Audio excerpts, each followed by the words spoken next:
ทุกคนแล้วพ่อใหญ่ถ้ำก็ยอมรับความจริงยอมรับความจริงว่าสุดท้ายแล้วที่ตัวเองไปตีอิหร่านหั้นนะแม่นต้องการน้ำมันเขาต้องการยึดทรงแคมป์ฮอร์มุซเขาโดยตอนแรกพ่อใหญ่ถ้ำบอกว่า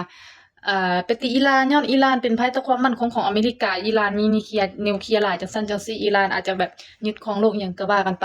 สุดท้ายคือสิแม่นเหลืออดหรือว่าหลุดปากหรือเทวดาขายหน้าก็บ่ฮู้พ่อใหญ่ก็อันให้สัมภาษณ์อยู่ถึงเครื่องบินเนาะว่าต้องการน้ำมันของอิหร่าน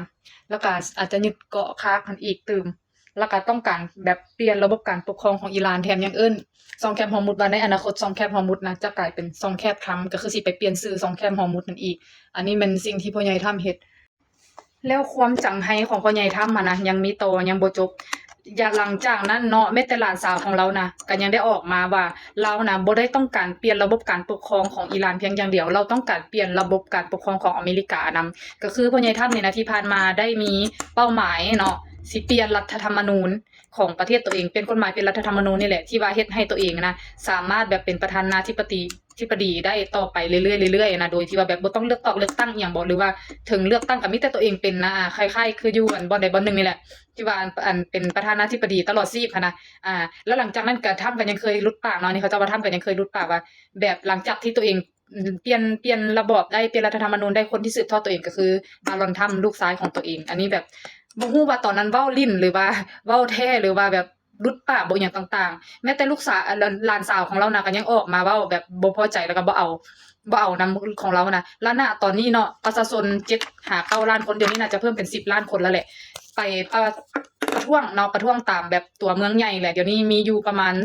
3,200จุดทั่วประเทศที่ว่าประท้วงแบบเอาให้เอาทรัมป์ออกจากตำแหน่งหั้นนะโดยเขาเจ้าใช้ชื่อการประท้วงตัวนี้ว่าno king การประท้วงแบบ no king เขาประท้วงให้ขับไล่ทรัมป์ออก แล้วณตอนนี้เนาะประเทศสเปนจากปกติเป็นชาติแรกแม่นบ่ที่ว่าออกมาบ่เห็นดีกับทรัมป์บ่แบบบ่เห็นดีในการส่งคนส่งหยังไปรุกรานอิหร่านหั้นนะตอนนี้สเปนก็ประกาศปิดน่านฟ้าเลยบ่ให้เครื่องบินรบของอเมริกาที่จะผ่านน่านฟ้าประเทศตัวเองนะไปตีกับอิหร่านนะปิดเลยบ่ให้เครื่องบินพวกนี้ผ่านบ่ให้เครื่องบินของสหรัฐผ่านเลยอันนี้มันแบบสิ่งที่สเปนเฮ็ดเนาะ แล้วณตอนนี้ก็ต้องเบิ่งว่าเขาสิเอาถ้ำลงได้บ่หรือว่าแนวใดอิหยังจั่งใดนะเพราะว่าถ้าคนคนนี้นะ1ถ้ายังมีชีวิตอยู่โลกนี่ชิปเนาะถ้าบ่ลงจากตำแหน่งโลกนี่ก็ชิปคือกันแล้วความสวยของถ้ำอีกอย่างหนึ่งคือณตอนนี้หลายๆทางก็กำลังเล่นงานอยู่บ่ฮู้ว่าสิเล่นได้บ่หรือว่าถ้ำอาจจะมีเส้นมีสายก็บ่ฮู้ณตอนนี้นะพ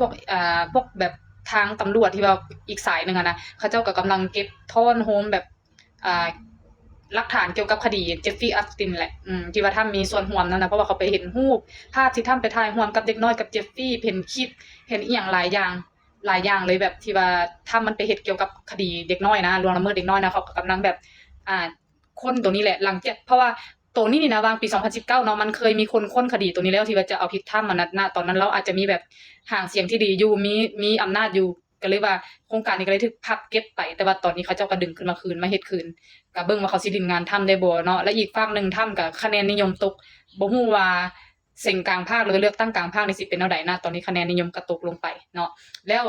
ประชาชนก็ออกมาต่อต้านหยังต่างๆเลยปานนั้นแบบความจังไห้ของประตูถ้ำก็ยังอยู่คือเว้ามาถึงๆนั่นแหละล่าสุดประตูถ้ำก็เฮ็ดแบบวีรกรรมอันหนึงก็คือว่าแบบไปล้อเลียนเนาะท่าย่างของบารักโอบามาอะไรแบบ